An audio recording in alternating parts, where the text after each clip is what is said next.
Chapter 24. The Resurrection of Jesus. But on the first day of the week, at early dawn, they went to the tomb, taking the spices which they had prepared, and they found the stone rolled away from the tomb, but when they went in, they did not find the body. While they were perplexed about this, behold, two men stood by them in dazzling apparel, and as they were frightened and bowed their faces to the ground, the men said to them, "Why do you seek the living among the dead? He is not here, but has risen. Remember how he told you while he was still in Galilee that the Son of Man must be delivered into the hands of sinful men and be crucified, and on the third day rise." And they remembered his words. And returning from the tomb, they told all this to the 11 and to all the rest. Now it was Mary Magdalene and Joanna and Mary the mother of James and the other women with them who told this to the apostles, but these words seemed to them an idle tale, and they did not believe them. But Peter rose and ran to the tomb. Stooping and looking in, he saw the linen cloths by themselves, and he went home wondering at what had happened. The walk to Emmaus. That very day, two of them were going to a village named Emmaus, about 7 miles from Jerusalem, and talking with each other about all these things that had happened. While they were talking and discussing together, Jesus himself drew near and went with them, but their eyes were kept from recognizing him. And he said to them, "What is this conversation which you are holding with each other as you walk?" And they stood still, looking sad. Then one of them, named Cleopas, answered him, "Are you the only visitor to Jerusalem who does not know the things that have happened there in these days?" And he said to them, "What things?" And they said to him, "Concerning Jesus of Nazareth, who is a prophet mighty in deed and word before God and all the people, and how our chief priests and rulers delivered him up to be condemned to death and crucified him. But we had hoped that he was the one to redeem Israel. Yes, and besides all this, it is now the third day since this happened. Moreover, some women of our company amazed us. They were at the tomb early in the morning and did not find his body, and they came back saying that they had even seen a vision of angels who said that he was alive. Some of those who were with us went to the tomb and found it just as the women had said, but him they did not see."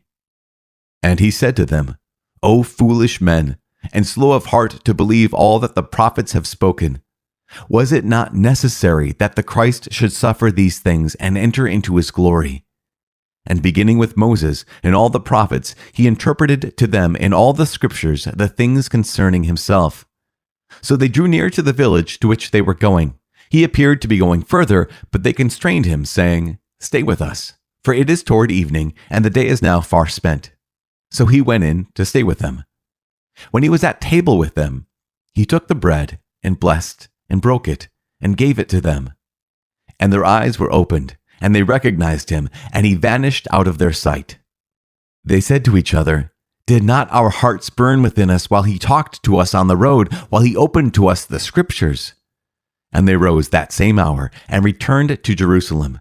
And they found the 11 gathered together, and those who were with them, who said, "The Lord has risen indeed, and has appeared to Simon." Then they told what had happened on the road, and now he was known to them in the breaking of the bread. Jesus appears to his disciples.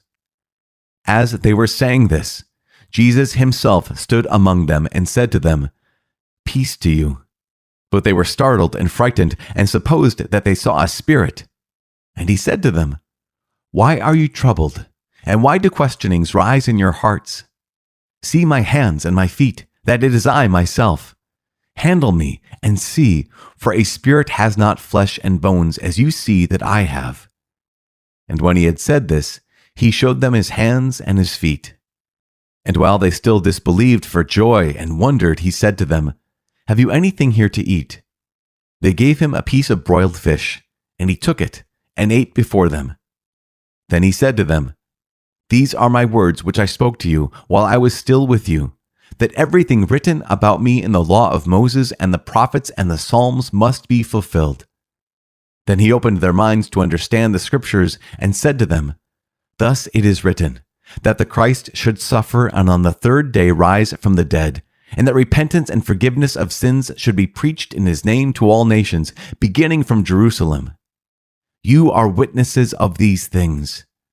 And behold, I send the promise of my Father upon you.